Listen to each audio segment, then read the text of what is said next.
guys! Hi mga kalagan! Kalag na po ta, magpainit ta with my guwapa nga mga kauban. Yahoo! Manghawit ta guys, kay marag hawit is life. Mga kalagan, going tayo ito sa communal ranch mga kalagan no, sa Empasagong Bukid noon. Yes mga kalagan kay so gi-invite ta kay na yearly activity dito mga kalagan no. So kung you're planning to go here in communal ranch Bukid noon, so muna siya ang dalan mga kalagan. So tanan pwede rin makasulod mga kalagan, even motor, even mga sedan niya sakyanan. So napalang ta sa dalan mga kalagan no. So stunning na kayo ang view, of course mountainous green kuan palibot mga kalagan o diba. So come visit communal mga kalagan. So nanatakaroon din sa communal mga kalagan.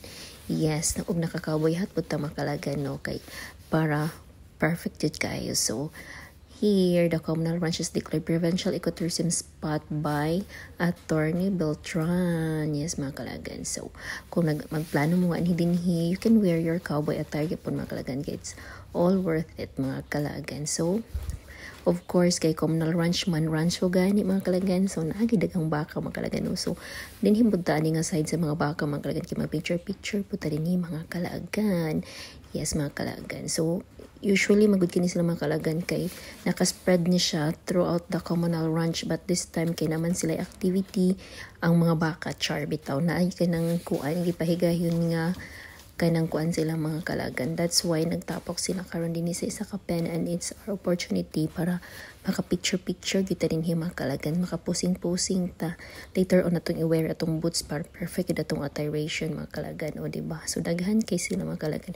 Actually ang communal ranch mga kalagan, different ang tag-iya ning mga baka, lahi-lahi. So you could buy a cow, then you could raise it here, and then magbayad kag certain fee sa pag-atiman po din sa mga baka mga kalagan. No? So as in kung wala kay luna or wala kay kabutangan si mong baka, kay of course na mo siya syudad, diba? Pwede rin kaayo ta magpalit din hiog baka, and then ibilin ra mga kalagan, o diba? Nice kaayo mga kalagan, diba? O so mag-change na taga-attire mga kalagan dayon no, kay naka-cowboy hat naman ta. So ato na lang yung sabayan pa daw cowboy boots. And just like that, of course. So, at may gani kay thank you sa mong sister-in-law na dala yun mga attiration, mga kalaga, no? So, para perfect nga ito ang paglaglag. And look at that. O, diba? Perfect. Magpusing-pusing na po ta. More picture-picture. O, diba? Perfect kay mga kalagan. So, proceed na din sa next part kung dito na kita sa communal ranch. Mga kalagan. So, here we are. So, this is the nice nga spot din himang kalagan for picture taking and video. So of course mag horseback riding nga kalagan, so kin daw din ang nice nga background. So of course isa nga mga buhaton or pwede nga mabuhat once nga man communal mga kalagan is horseback riding, of course, because grabe ka amazing ang palibot mga kalagan. Ug nice jud kay kuan mga kalagan magsakay-sakay og kabayo, o diba? While waiting sa kabayo, muna nagpusing-pusing pa mi, nangita pa mi og nice nga spot para maka picture me. And then this one is cliffside, and then the view is the mountains, the Mount Culago and the Abugan Ridges. Yes, mga kalagan. So, kanang Mount Culago, mga gusto, kaya ako nakatkaton, mga kalagan, pero wala pa ito schedule, no. Pero ang Abugan Ridges, mga kalagan, amo na siyang nakatkat way back 2022. Yes. O, diba? Pag ko na pora din suroy-suroy. Perfect yung mga kalagan ko mo. Anhin mo din sa kamunal nga madala mo og mga attire or magunaw na mo og mga theme. It could be, pwede gyapon mo mag-cowboy like me, but pwede gyapon nga mag-dress mo. Kay nice gid gyapon kaayo, perfect for any nga damit mga kalagan, o diba? So mag-start na ta og horseback riding mga kalagan. So para sa ko nahadlok mga kalagan ay kay pang magud sa gilid, pero actually ang horse kay murag anad lang gid kay sila og tawo. So kabalo na sila asa sila paingon din magsunod-sunod pud sila ani ni uncle ni kuya.